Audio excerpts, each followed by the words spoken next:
Good morning from the Philippines and Asia, and good evening in the other side of the pond. My name is Reza Valenzuela. I am an international library consultant and the International Marketing Associate at Library Juice Academy. I will be your host and moderator today. And a warm welcome to colleagues participating from different parts of the globe. I'm so excited seeing names from the US, from Malaysia, from Indonesia, India, Philippines, and Thailand, and many other countries. Your presence here really reflects the truly international spirit of this webinar. And I'm excited for this diverse insights we'll be sharing together. Today's webinar is on future-ready librarians, global frameworks, and Asian context. And we're joined today by Dr. Namtip Wipawan, the President of International Library Information Science Society, and Ms. Helen Chan, the Chair of the Continuing Professional Development and Workplace Learning, or IFLAS CPDWL. I'd also like to take this as a moment to recognize our resource persons for joining us, our Dr. Namtip and Dr. and Miss Helen Chan, and also my colleague from LJA who is taking time to be with us, Sophie. So thank you so much for all of you having joining today and in this webinar. So before we get started, I just wanted to say a few things about the Library Juice connections in the other arms of Library Juice that hosted us this free webinar today. So a Library Juice connections is what brings us today together.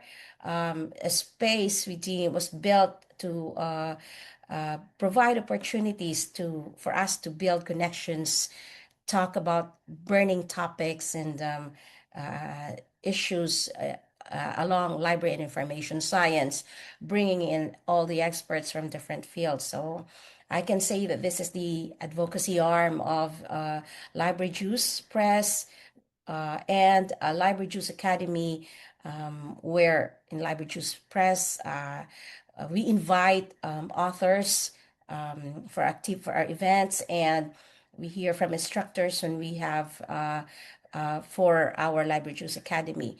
So if you wanted to know more about the next programs from Library Juice Connections and the previous webinars held, you can just go to libraryjuiceconnections.org. Another thing is from this group is the Library Juice Academy. For most of you might have known Library Juice Academy as the online professional development platform for librarians, paraprofessionals, archivists, and everyone in the spectrum of library information field. So LJA, for some of you doesn't know, offer courses in 4 to 6 week program taught asynchronously. So that's where the time and space would not really hamper us. And they offer certificates having options to choose freely from the list of programs. For more information, you can also go to libraryjuiceacademy.com. And lastly, some of you might have heard of Litvin Books. So that's from the Library Juice Press, publishing books and journals that focus on critical angles of library information science, intended for professional students, again, and everyone in the field. There's an active array of publications, and you can check from upcoming books and previously published that you might be interested in from the website I provided here, litvinbooks.com. So, well, anyway, I know that everyone is already very interested to hear from our presenters or speakers today. But before we proceed with the introduction of our speakers, let me share a bit of the program flow and a few house rules. Okay, so this program will be about an hour. And to formally start, I will introduce the speakers first. The first speaker who will deliver the presentation, and then followed by the second speaker. After our speakers has delivered their presentations, it will be followed by a 20-minute Q&A, and The rest would be closing.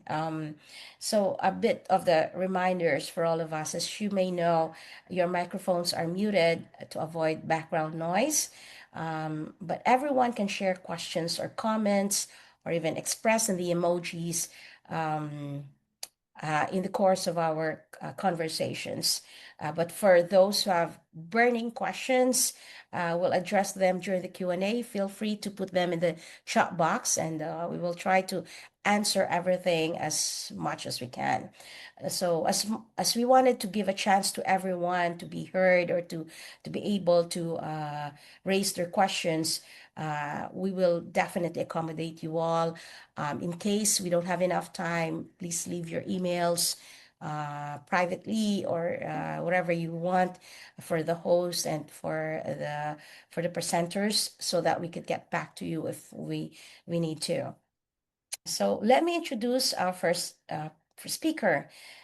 She is the current chair of the Continuing Professional Development and Workplace and is an accomplished academic and professional in the library and information science sector. Prior to her current role, she chaired the IFLA Professional Division, Committee on Division F, and the IFLA Action Plan Review Committee, as well as served as a committee member of the Professional Council. Helen brings a strong academic background to her position, having taught for over a decade in the Master of Science in Library and Information program at the University of Hong Kong, or HKU, and also founding and teaching in a course for the Bachelor of Science in Information Management in HKU. Her passion for accessible information continues to shape her professional activities. And beyond academia, as all of you might quite know Helen and her activities, she actively supports teacher librarian professional training in Hong Kong and has contributed to local and nonprofit and educational initiatives serving in directorial roles within Educational Fund and Secondary School Board. So without much further ado, I'd like to give the floor to Helen, Miss Helen Chan, for her presentation. Thank you so much, Helen. Thank you for the warm introduction. It's an honor to be here with you today. I will be sharing how global frameworks empowered librarians across Asia, highlighting practical examples of local impact. Under my presentation title, Empowering the Future-Ready Librarians, Global Frameworks and Local Impact in Asia. In my presentation today, I will guide you through the International Federation of Library Association and Institutions, IFLA's, vision and strategies, ongoing professional development, and core professional ethics. We'll then explore responsible innovation, commitment to inclusion and the sustainable development goals, and finally, localizing these principles for Asian contexts, all in the next 15 minutes. As libraries, being future-ready is essential in today's AI-driven age.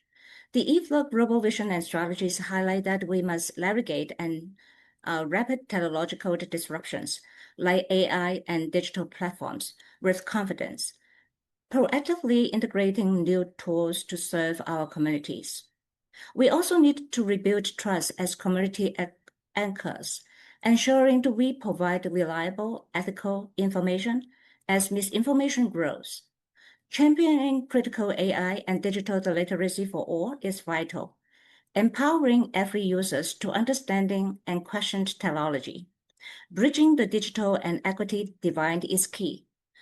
Global trends are important, but local action ensures no one is left behind.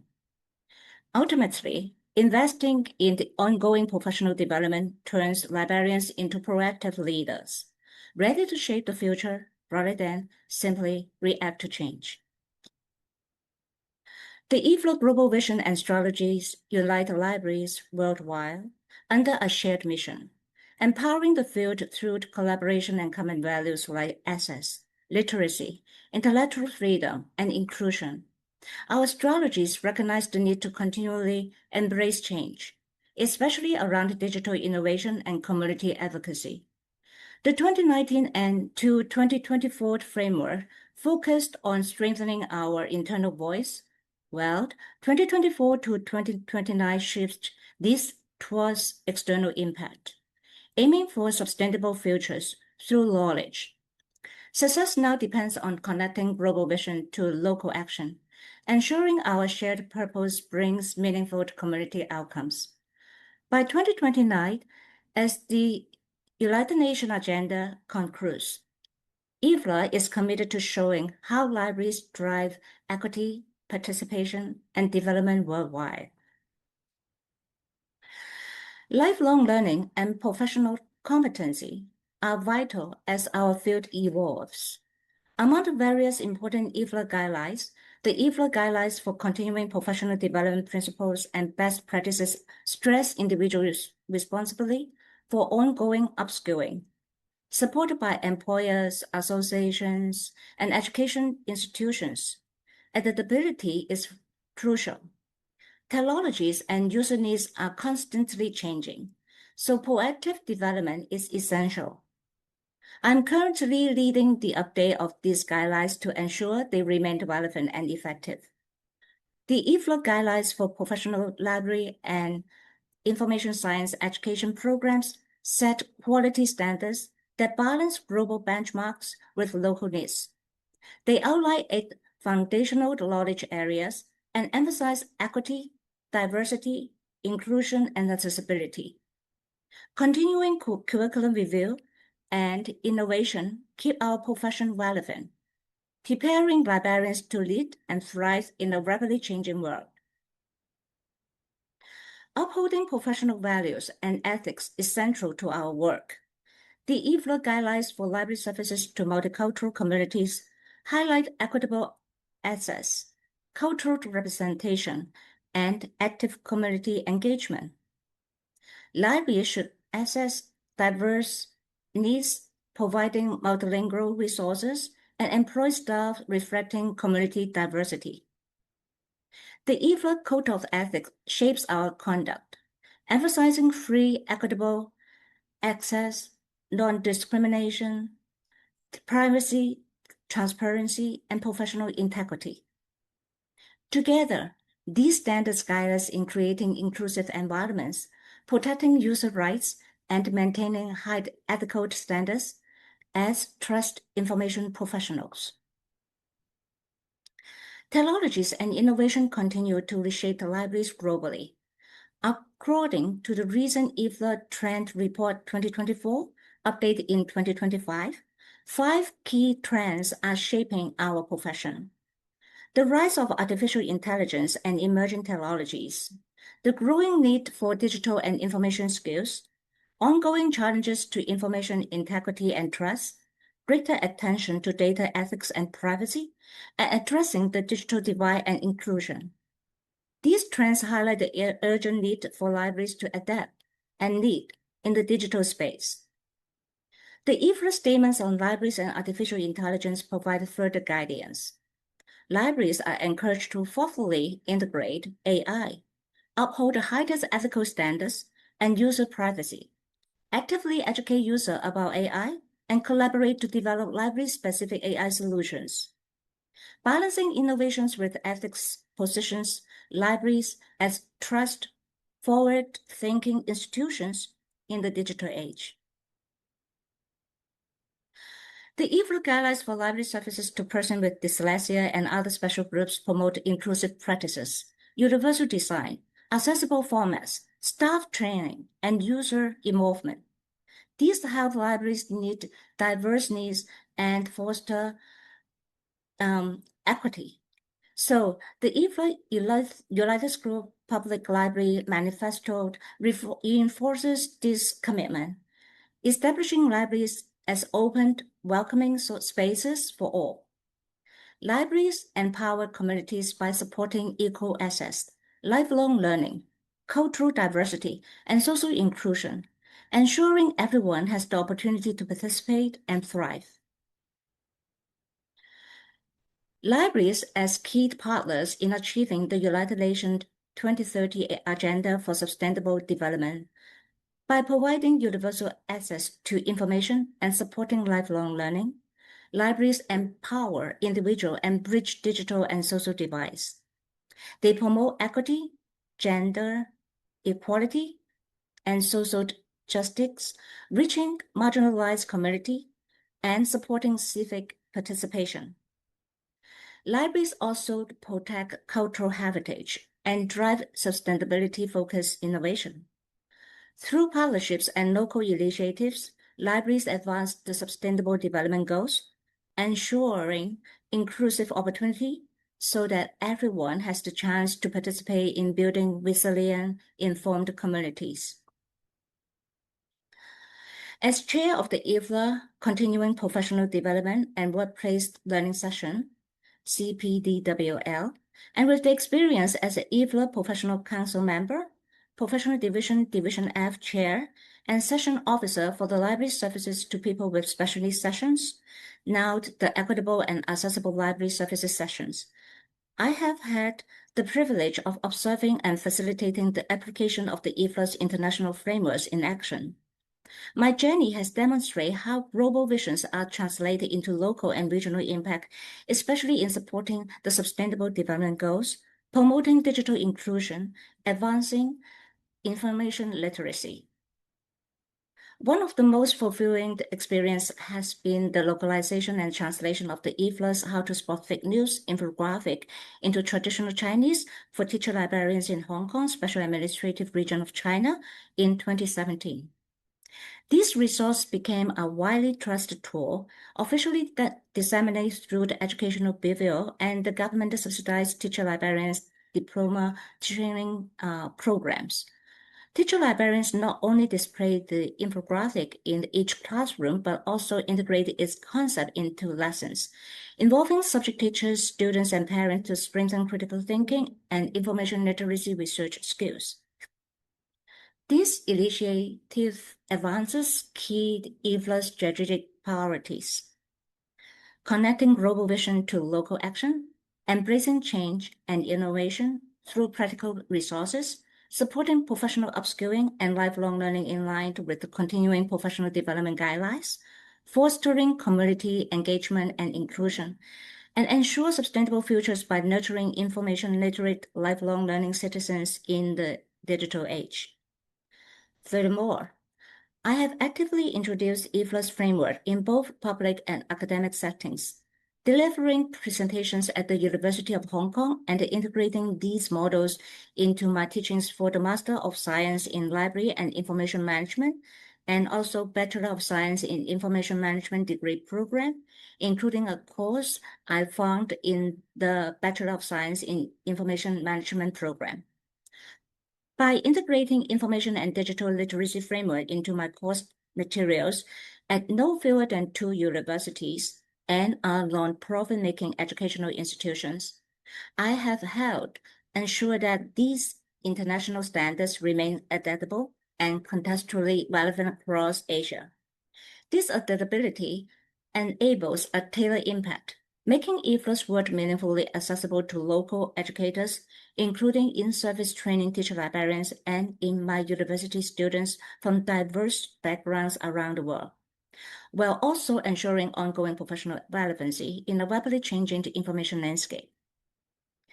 A best practice that stands out is my translation and advocacy for the IFLA's Library Services to People with Special Needs Sessions, now called Sessions for Equitable and Accessible Library Services Guidelines for Library Services to Persons with Dyslexia.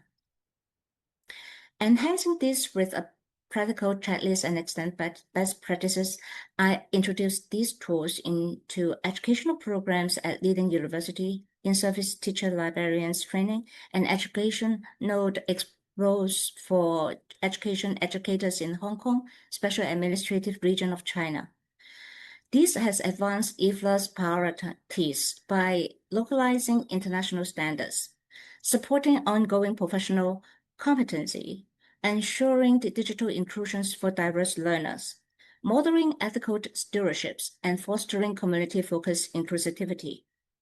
These efforts exemplified how the IFRS frameworks empower professionals to enact meaningful change at the grassroots level.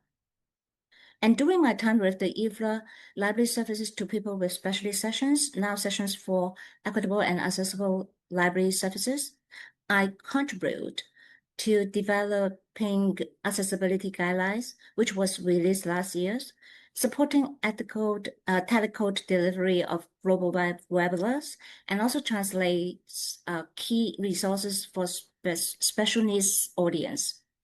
This contribution directly advanced IFLA's priorities on the professional development, global local connection, and digital inclusion. My involvement also supports research activities.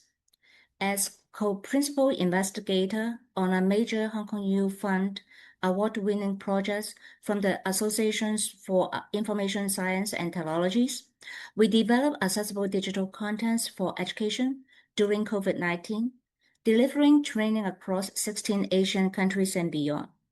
This work championed IFLA's values such as community engagement, inclusion, lifelong learning, and international collaboration, providing how global frameworks inspire practical, wide-ranging impact.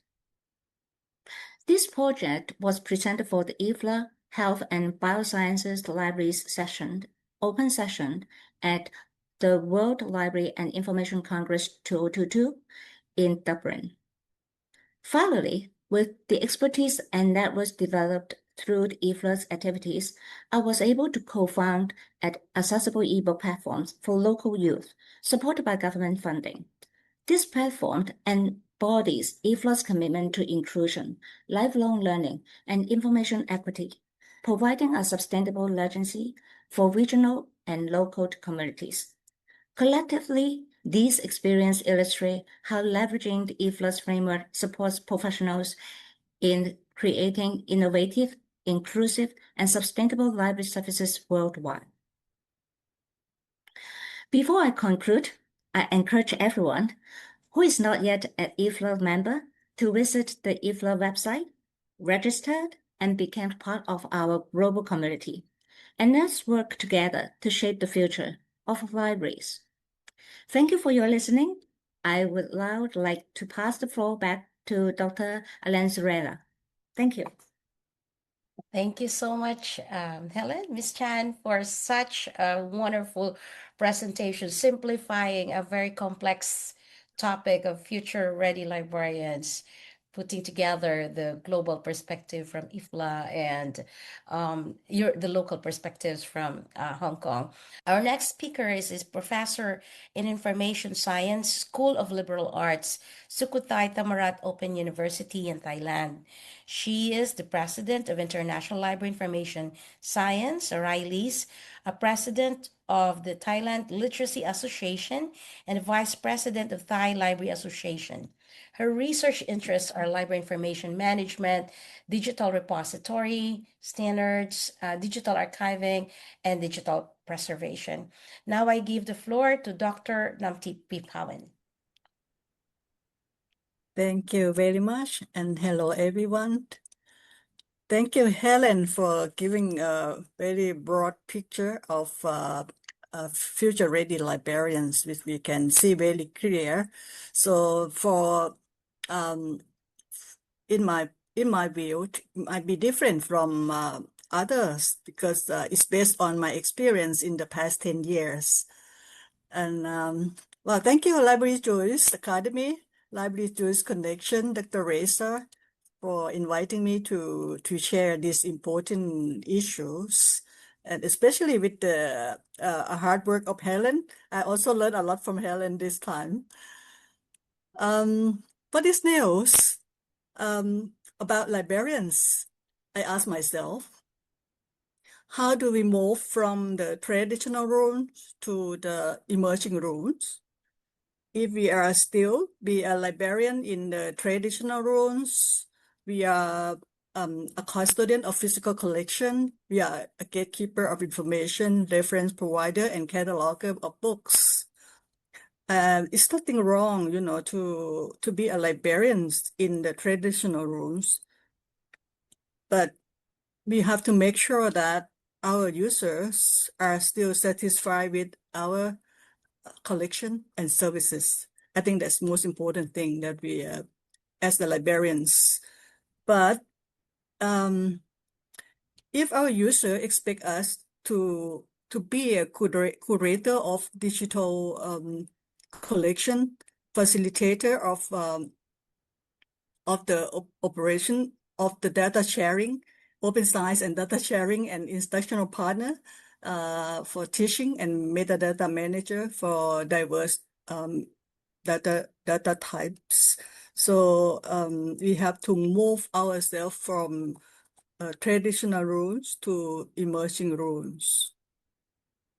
Because today librarians share missions of connecting people with information and resources they need to learn and grow and to succeed. If the library now provide advanced electronic resources, digital information collection with library technology and instructions. So most library positions focus on one of the following: either user services, technical services, computer IT services, and administrative services. So we should depend on the type of library. If we are working in the small library, I'm sure that we do all of these 4 services, especially to connect people to the information they need, which is very important. But the technical service is also important to work in order to organize our collections. And we are talking most about IT services in the library. But the most important thing is administrative service that we have to work with. The librarians today make tomorrow librarians. For most librarians that we are specialized in group 1 in organizing a library integrated system to organize the physical collection in the library integrated system, and also the digital collection that we subscribe in the database of ebooks and e-journals. Later on, I think what we do is we work with the digital and data repository in the past 10 or 20 years, because our institutions own the copyright of these electronic materials, such as report, thesis, and research data and archives. So these are more important for long-term preservation. But we still work with the group 1 and group 2 at the same time. And now we connect with the research portal, research information management, such as in the vSpace, CRIS, and peer research portal. And our job is work with the as the library support research support services for research visibility and global ranking. These are the system that we work with nowadays. So I think group 3 is the part of the trend that we have to connect with our digital repository that we are having in the library. So the library are now the trusted knowledge hub for the library services, the library database that we are talking about, and now in the digital repository, and it's moving to the trusted digital repository that we need the international standard to certify our digital repository. As you know that in Thailand, there are 7 digital repositories that were certified by Kota Seal with our international standard. In that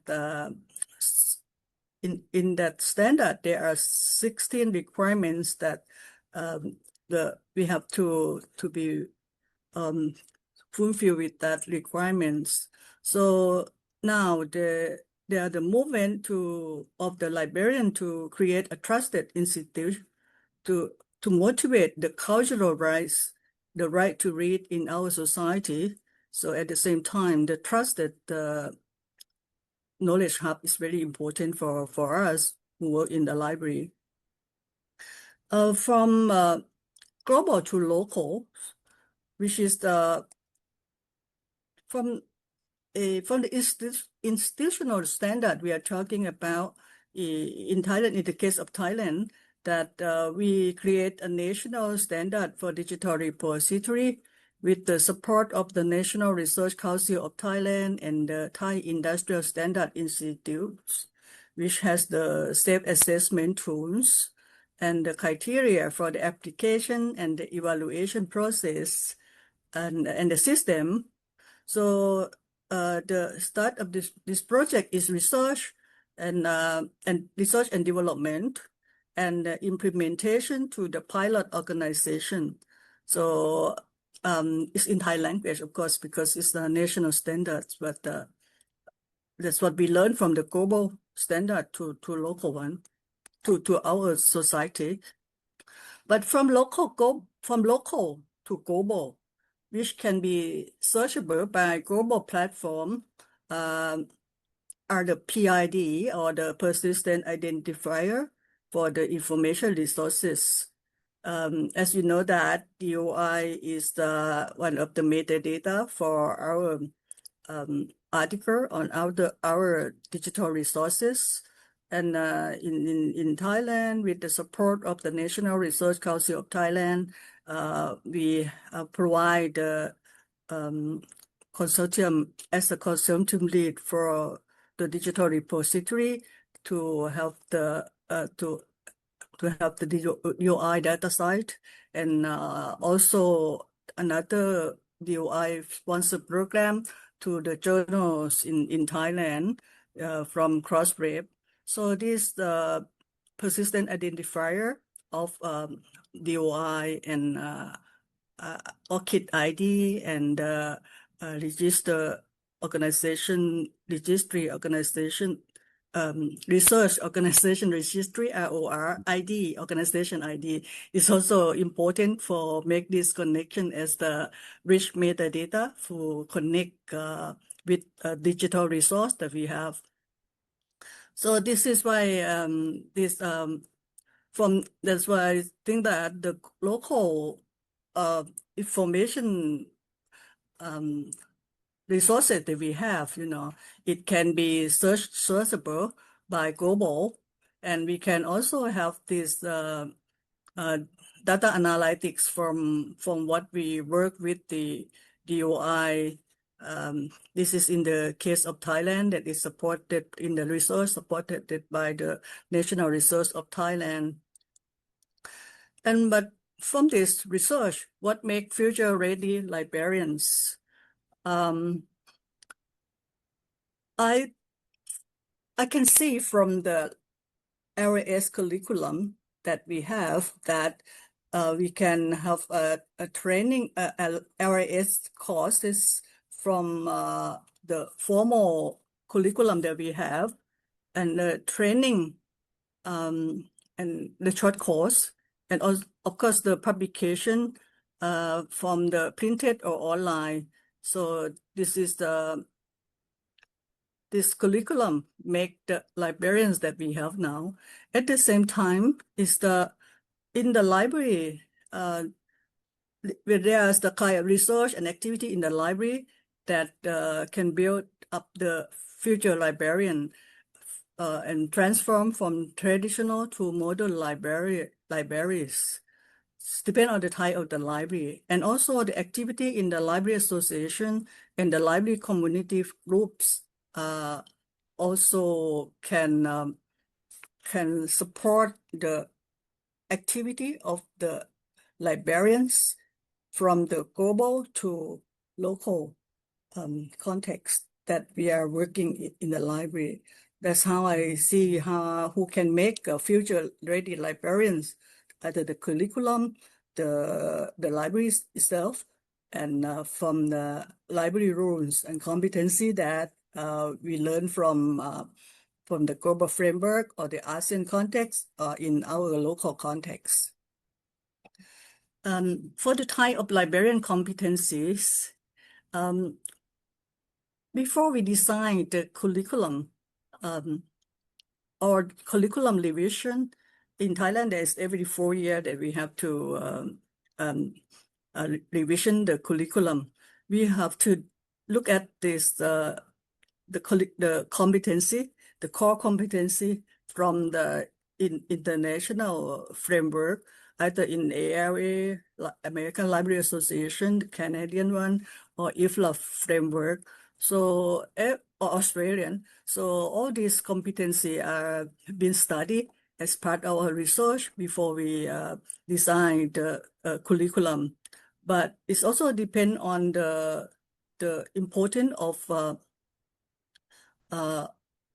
whether it be emphasized on as is the compulsory course or the required course or the elective one. But all of this will be in the subject that will become the competency of the librarians that we are working with. I think other countries also do the same as what we do in Thailand in this case. 3 years ago, I was in the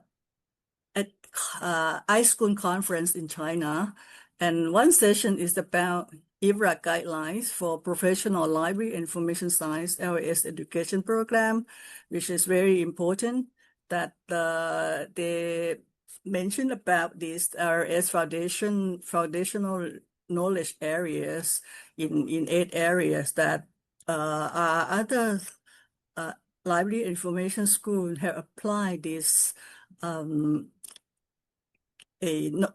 knowledge areas in our institution or not. In this, there are 8 areas that in the guideline of IBLA that we study from. So as you know that, as you see from here, that information resource management of information professional, information need and user, and the literacy and learning, which is in combined with the research, innovation, and ICT is the tools and the foundation of LAS profession. And of course, in the information in society, there's a whole area of knowledge area.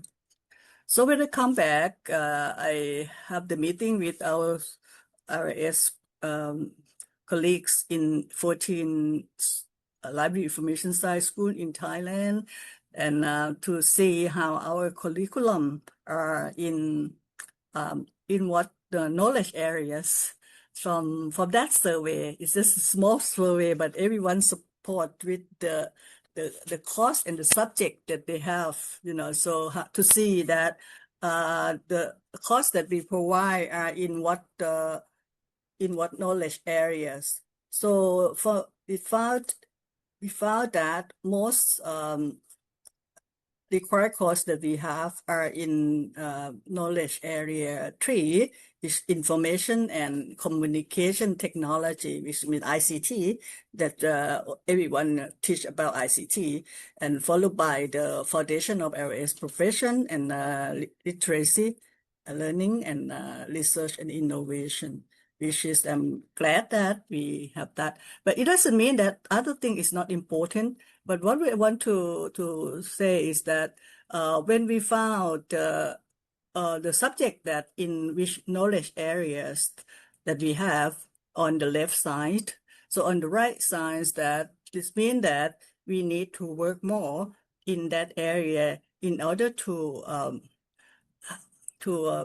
let student understand about this, because it doesn't mean it the important list, especially in the information society nowadays. How is it in the library in social and cultural and political nouns changed a lot in the past 10 or 20 years. That means we have to understand the new society that we are involving with, and also the information needs and user need that they are looking for. So that part is the survey of Thai librarian for in the future. That just the last 2 weeks that we have the conference, so we make a survey that how are our librarians ready for ready for what type of readiness they have. We found that the number 3 is the strengthening ethical use of information and data privacy and digital citizenship is very important that I'm working on this now. I'm very happy about this. And also AI literacy, everyone talk about AI, which means that other type is still important, especially number 2 and number 4, that the thing that we need to fill the gap in order to make this, future librarians capable of understanding things in the society, especially in the advocacy, to have the showcase of social impact. We have to storytelling about how library changed lives, and we need to have friends of library group in political campaign in order to make our future bright and better than what we have now. And I think that summarizes what I learned from this topic. And thank you so much, Library Jewish Academy, for allowing me to share. And I hope we can fill the gap to build up the future librarians. Thank you so much. Thank you so much, Professor Namtip, for such an enriching discussion and specifically highlighting and giving us a perspective from Thailand. So it's just now actually I learned about the foundational knowledge in FKs because it's, as we all know, coming from Asian or ASEAN countries, in the Philippines, we use a different competency standards, although it's also aligned with ALA, but it's there's an element of commonalities, but it also shares us with a new insights on how we adopted. And that makes me conclude that, like, for both of you, there's one thing connecting all this discussion: unity, shared values, mission, competency. But when we talk about future ready libraries, I like the idea that Helen added the word empowering. Future ready libraries and librarians is more than just a concept. It is a complex discussion from competencies, implications to LIS education, societal responsibilities, associations, legal framework, even like in the Philippines, our librarianship is founded in laws. And so, yeah, so there's really a lot of perspective going on. I think so. Probably while we're waiting for our participants to share their insights or questions, I'd probably go into some of the questions we have. I'd like to start this with a question of we know there are international standards, there are national frameworks, but some of this actually has been touched in your topic, but I wanted to just reiterate this. This is both for Helen and for Miss Helen and for Dr. Namtip. So what do you think are the strategies that could kind of make sure the implementation will be in place for translating this international and national frameworks specifically on areas of staff skills, training plans, workplace culture, well, or organizational culture in the library? And how can these strategies, the most important part is, how can these strategies be sustained across diverse institutional and national context? Maybe I can try to give my thoughts on this first. Yes, thank you. Thank you. Yeah, I think effective strategies include aligning frameworks such as eFlows guidelines for making libraries accessible for people with disability, to which I have contributed with strategic objectives, embedding them into local library and information science school curricula, staff orientation, ongoing training, and performance appraisals. In line with eFlows continuing professional development guidelines, which are currently being updated under my leadership, providing regular continuing professional development workshops, job shadowing, or mentoring opportunity, especially with the support of our eFlows colleagues, can help to translate these frameworks into real workplace practice. and also facilitating connections between the local library practitioners and IFLA colleagues at different organizational levels and through the various professional development programs, both online and offline, enriches the professional growth experience. In today's AI-powered world, language barriers are less of an obstacle, I'm sure everybody knows, and making global collaboration and knowledge sharing more accessible than ever. So these strategies foster a culture of continuous learning and ensure that international standards are meaningfully adapted to local needs. Now, technology integration is also vital in the AI age, like target training in digital and AI literacy, as well as a hands-on experience with emerging tools, enable staff to remain responsive to rapid change is important. Professional development initiatives should be also co-created with staff, tailored to local needs, and adapt to available technological resources to ensure inclusion and sustainability.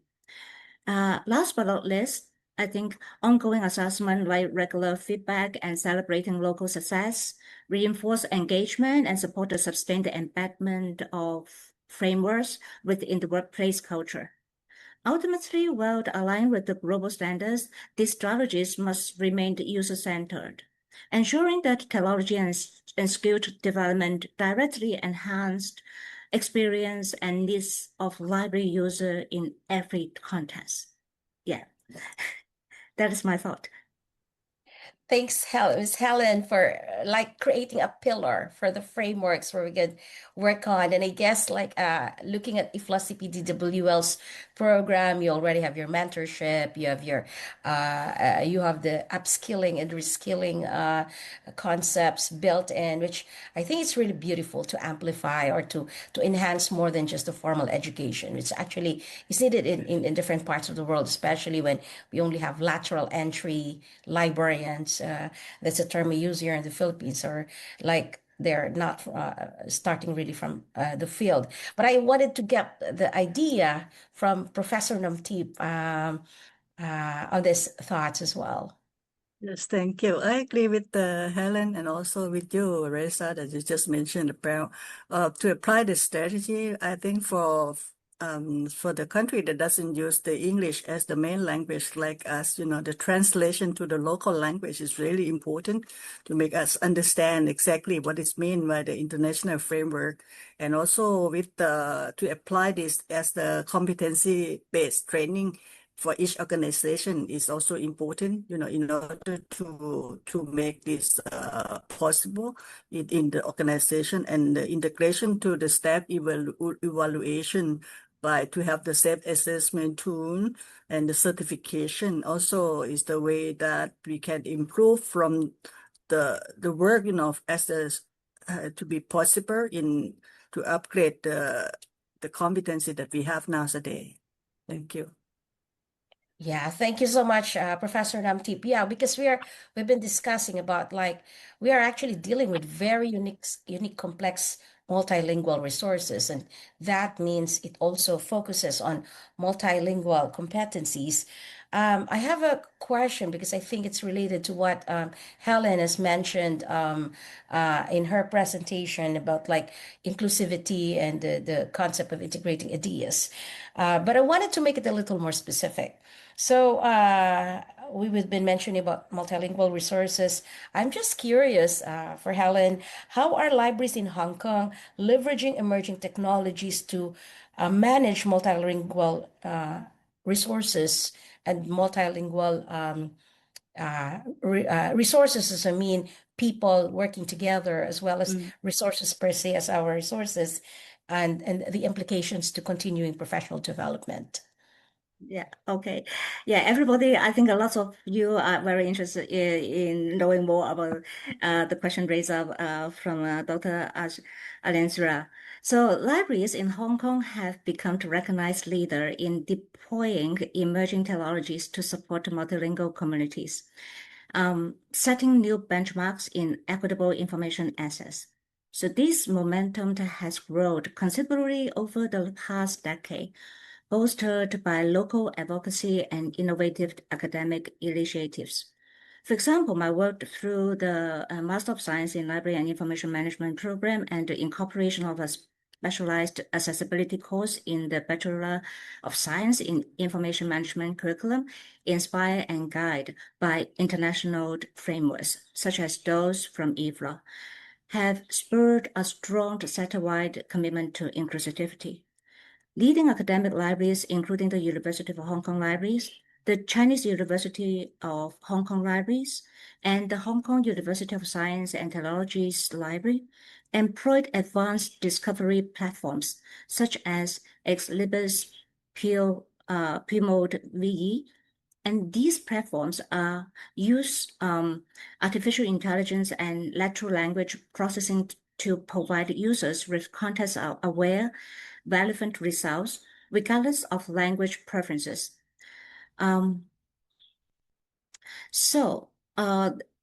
Searches can be conducted in English, Chinese, or mixed queries. Features like the Primo Research Assistance offer intelligence recommendations, and metadata is enriched in multiple languages, making collections widely accessible. That means digitalization initiatives further advance multilingual access too. For example, Hong Kong U Libraries, Hong Kong Image Database, and Historical Newsletter Archives, as well as the Chinese University of Hong Kong Libraries Digital Repository, utilize advanced optical character recognition, OCR, to make historic and contemporary material searchable in Chinese, English, and other scripts. These efforts provide full-text searchable archives that support cross-lingual research and education. Consortia also underpin Hong Kong's library leaderships. Through the Joint University Librarians Advisory Committee, JULIT, academic libraries share multilingual database and resources across institutions and with international partners. Many libraries now also use AI-powered live bilingual captioning, most often in English and Chinese, for public events, making programs accessible to participants from varied linguistic backgrounds.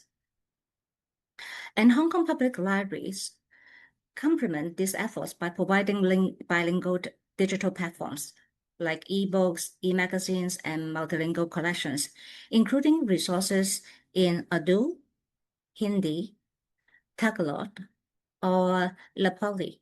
So Hong Kong public libraries digitize historical materials with OCR and delivers tailored outreach, such as block loans, library on wheels, and English story times for children through the library's neighborhood screen. Public workshops further promote digital inclusion. So through these integrated and technological-driven strategies, Hong Kong's library exemplified the best practices for managing the multilingual resources and advancing the inclusive, accessible information for all. Yes, that's what I think we can share these good stories at this moment, and hope that more good stories from different sides I can hear at this webinar. Thank you so much, Helen, for giving us specific experiences and perspectives from Hong Kong libraries. I know Hong Kong is very advanced, and we needed more libraries than that. But yeah, so actually, we would talk about different countries and different metadata development. What I have in mind is like a coherent factor that we needed is a linked data, so that regardless of whatever resource, whatever language there is, data is read, or rather metadatas are read and kind of reaches out to different groups, right? And I think for both of you, we are all aware that artificial intelligence is kind of shaped with whatever is available and accessible to the global knowledge sharing group. So, right. And with that, like data bias comes in when we have restrictions in our particular area, and having this resources accessible to broader group in different, whether you understand it in particular language or not, makes it makes the accessibility expandable, and like it kind of enlightens our perspective because now translations are easier, and I know that I think Professor Namtip knows much about the technical side of this because she's dealt with digital repositories, and which is our aim nowadays. Before I proceed with one last question on my end for Professor Namtip, I'd like to encourage everyone, for those who have some questions or some comments, feel free to raise your hands. I think I would still have about 10 minutes to for our Q&A or for our discussion. Okay, so yeah, feel free to share your thoughts. I know most of the people here are experts in their fields, and in different areas. So feel free to share us your thoughts. So I'd like to just have one more question for Professor Namti for this.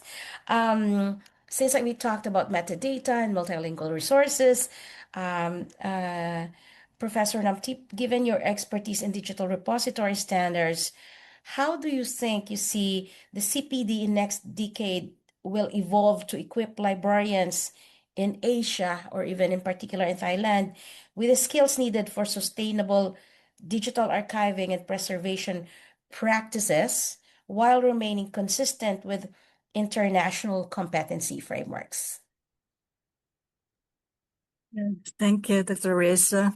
Um, when we start working with this, this subject is not in the curriculum, as you know, that in the past 10 years that we have to work with. So it's important to conduct research and training to develop knowledge and skill that need for this digital archiving and the preservation practice. And that's what we learned from the international organization, that we visit the organization that have been working for this in order to learn from them, in order to come back to our organization to make it possible. But it's very important when we have to understand exactly why we have to move to that stage, in order to have the long-term preservation. So the translation, of course, is very important for our Thai, to understand, and in the three institutional pillars that have to be evaluated. The first is organization infrastructure, and the second one is the digital object management, and the last one is about infrastructure and security management that we have to work with and make sure that we understand exactly. Otherwise, we will do the same thing at the same all the time, and we think that we do the best already. Actually, it's not. If we don't look at the standards, that's how we learn standard from research and practice it. And I think we come a long way for this success. And with the cooperation with other organizations, just like in Singapore, in Malaysia, we don't work alone. We always have the community of practice. And also from Hong Kong, last time we have the meeting with the library in Hong Kong too. Thank you. Yeah, it's really wonderful. Like preparing our libraries and different angles and different services really requires a lot of collaboration and a lot of partnership. But having been in Europe for 5 years working in a research library, one thing I've noticed is that there's so many enriching practices in Asia that also needs to be heard. Like there's also from India, so yeah, there's a lot going on. And considering the fact that also while we might be situated geographically and in Asia, there are occasions that we are also dealing with other contexts or other resources, vice versa. Like on my end, I came from the last stint I had was I was working in an Oriental Institute in Europe, and it was while we are situated in Europe, our resources spans from 140 languages, which are in Asia and the Middle East. And the same thing, I think, libraries in the US, there are Asian studies, there are libraries for Asian studies. And I think we can benefit from connecting with each other on how we are going to amplify our perspective, how we're going to develop our metadata, that the context is truly Asian, right? So it's really going to be Asian. Yeah, I think I have a comment here.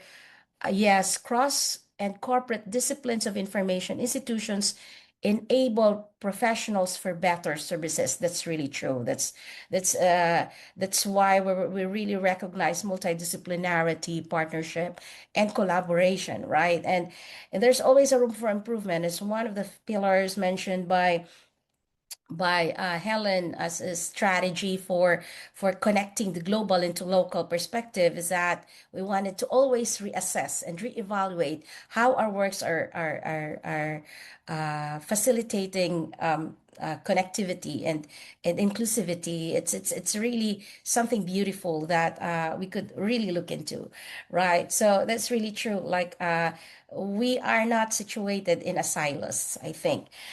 I know that we have a lot of things we wanted to share with everyone, but I think we're running out of time. I promised an hour, and I know this discussion could go half a day, but I guess we could continue this, whether it's in IFLA CPDWL or in the conversations with ILES or in other organizations of Professor Namtip and other global organizations, both of Ms. Chan and Professor Namtip. So yeah, I mean, I just wanted to kind of note as a conclusion, unless you have final words, Helen, Professor Namtip, do you have final words before we go for the closing of our webinar today? Well, my final word is to enhance the global and local connections, join IFLA. Yes, thank you. Thank you for that. Yeah, my final word is um, with Chair Feng Lin that mentioned about the corporate discipline of Information Institute that make us the enable our as professional for better services. So join us for the ILIS as society in Asia community and then talk together, get together. I think that's important thing. Before we move to IFLA, just our ASEAN community get to stick together and work together in order to make a better society. Thank you. Thank you so much, Professor Namteep and Miss Helen, for such an enriching conversation. Yeah, so I think what I'm seeing here from all the wonderful insights you've been sharing is that future-ready libraries and librarians is about dealing with emerging skills and keeping the skills that we already have. It's a blend of what is new and what is old. But like when we talk about emerging skills, I know that it's too complex for us to share today. Like we could even talk about diversity as part of the culture of various generations, like in the generational workforces, or culture of diversity from the social, linguistic, or psychological, psychosocial, and cultural dimension. So there's really a lot. But what I think is common here is that with the rise of this need for emerging competencies, we aim not to homogenize our competencies, but for to harmonize and enrich the competency framework that